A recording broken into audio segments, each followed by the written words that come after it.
ஆண்டவராகிய இயேசு கிறிஸ்துவுக்குள் மிகவும் பிரியமான சகோதர சகோதரர்களே, ஆமென். இந்த உலகத்தில் வாழ்கின்ற மனிதர்கள் மனுஷிகள் எத்தனை பேர் தன்னை குறித்து சாட்சியாக சொல்ல முடியும், நான் மிகவும் சந்தோஷமாக இருக்கிறேன் என்று சொல்லி.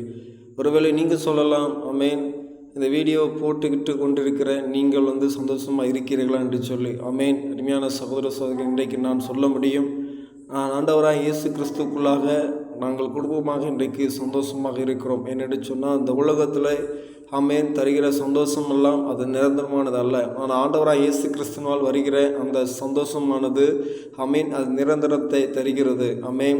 அது மனுஷனுக்கு ஆசையை தூண்டுவிக்கிறது அல்ல. அது ஆசையை அவரே ஆசையாக வைத்து செயல்பட வைக்கிறது. யாரு? அவர்தான் ஆசை.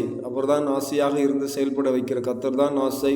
யெகோவா தேவன் தான் ஆசை என்று சொல்லி செயல்பட வைக்க ஆண்டவர் என்ன செய்தார்னா உதவி செய்து கொண்டிருக்கிறார். அதனாலே குறைவுகளாம் ஒழித்து போகுது, நிறைவானது வருது, சந்தோஷத்தை தருகிறது. ஆமென்.